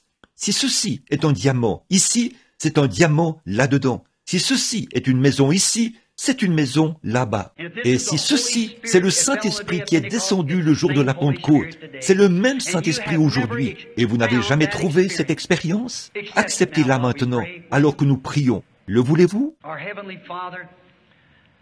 Notre Père Céleste, sachant que le soleil baisse rapidement, il n'y aura plus de temps. Un jour, le grand archange viendra sur la scène du temps, sortant de l'éternité, et la trompette de Dieu sonnera, et chaque homme et chaque femme fera face à ce que nous savons être la vérité, la parole de Dieu. Il doit y avoir une norme que Dieu a ici sur terre, par laquelle nous devons être jugés. Et si nous prenons la norme de notre Église, de notre dénomination, oh, combien nous passerions complètement à côté. Quelle dénomination aurait raison? Par conséquent, nous serions dans la confusion. Nous ne saurions pas quoi faire. Mais il y a une norme, c'est ta parole. Et ta parole dit, si un homme ne naît de nouveau, il ne peut même pas voir le royaume de Dieu. Autrement dit, il ne peut pas le comprendre. Il doit l'accepter par la foi et naître de nouveau. Et alors, il le comprendra. Voir signifie comprendre. Et nous prions ce soir, ô Dieu, alors que beaucoup de ces mains se lèvent ce soir, partout dans le bâtiment, des hommes d'affaires de la ville, des femmes, des garçons et des filles. Je crois qu'ils ont levé la main avec sincérité. Or, ils n'auraient pas pu lever la main s'ils n'avaient pas reconnu leur état. Et le Saint-Esprit, qui se tient auprès d'eux, leur a prouvé qu'ils ont tort et les a amenés à reconnaître qu'il leur faut se mettre en ordre. Et ils ont levé les mains vers toi, le grand Créateur, sachant qu'ils devront te rencontrer un de ces jours. Et ils l'ont fait avec sincérité, je crois, Seigneur. Et j'intercède pour chacun d'eux. Alors que je prie ce soir, Seigneur, j'ai confiance qu'aucune de ces mains qui se sont levées ne trouvera le repos tant que le Saint-Esprit n'aura pas rempli leur vie. Accorde-le, Seigneur. Je les réclame pour qu'ils soient les trophées de Jésus-Christ. Fais-le, Seigneur, je t'en prie. Sauve les perdus. Remplis du Saint-Esprit ceux qui ont accepté Christ. Répands-le sur leur âme, Père. Reçois-en la gloire. Jésus, tu nous as dit, nul ne peut venir à moi si mon Père ne l'attire premièrement. Et aussi, la foi vient de ce qu'on entend, et ce qu'on entend vient de la parole de Dieu. Et maintenant que la parole de Dieu a été prêchée, la foi vient de ce qu'on entend. Et ils ont été attirés, parce que la Bible dit, ceux qu'il a connus d'avance, il les a prédestinés. Et ceux qu'il a prédestinés, il les a appelés. Et ceux qu'il a appelés, il leur a donné la vie éternelle. Et maintenant, là-bas, au commencement, avant le monde, tu as mis leur nom dans le livre de vie de l'agneau. Et ce soir, le Saint-Esprit a appelé, et ils ont levé la main. Maintenant, Seigneur, donne-leur la vie éternelle. Je le demande pour la gloire de Dieu, que le Saint-Esprit descende dans leur cœur et circoncise toutes les œuvres mortes et toutes les traditions, et leur accorde le pardon gratuit, et les remplisse de sa présence, afin que dès ce jour, ils aillent l'avant dans cette heure de ténèbres, comme il en était du temps de Sodome, où les femmes au visage maquillé, l'immoralité ébranlait les nations. Ô Seigneur Dieu, puissent les hommes et les femmes s'avancer comme des flammes ardentes, puisse le Saint-Esprit envoyer littéralement un feu saint sur eux, Seigneur, de sorte qu'ils soient tellement remplis de la bonté de Dieu, qu'ils sortiront pour inviter à la croix tous les pécheurs qu'ils rencontreront. Accorde-le, Seigneur, afin qu'eux aussi puissent tomber sur leurs genoux pour trouver le pardon. Fais-le pour les méthodistes, les baptistes, les presbytériens, les pentecôtistes et pour tous les autres, Seigneur. Accorde-le. Ils sont à toi maintenant. Je les remets entre tes mains afin que tu le leur accordes. Au nom de Jésus-Christ. Amen. L'aimez-vous? Ceci n'est peut-être pas fait en suivant l'ordre. Juste un instant. Chantons ce bon vieux cantique. J'aime chanter. Vous savez, parfois, quand on prêche, on dit des choses tranchantes, mais il y a en Galade un baume qui guérit l'âme. N'est-ce pas? Chantons ce bon vieux cantique, si vous le voulez bien. Je l'aime parce qu'il m'a aimé le premier. Connaissez-vous ce cantique? Que quelqu'un conduise cela pour moi.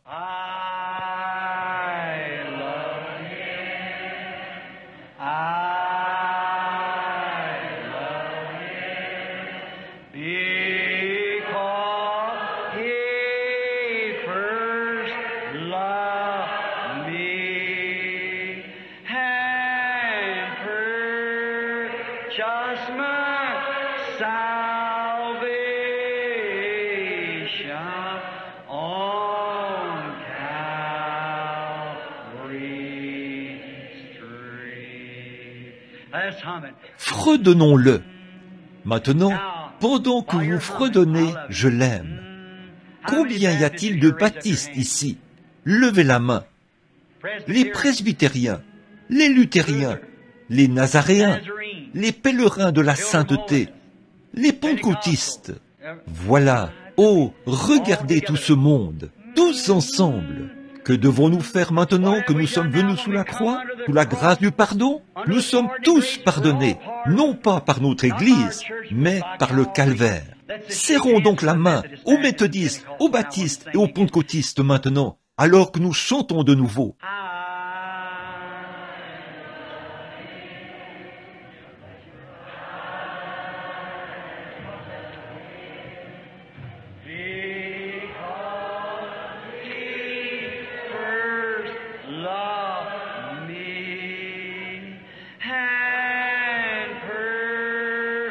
Just my salvation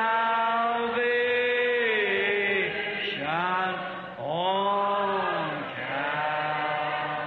Calvary. Maintenant, nous allons le chanter de sorte que chacun puisse l'entendre. Maintenant, courbons simplement la tête et levons les deux mains vers Dieu et de tout notre cœur. Si nous l'aimons, disons-le maintenant.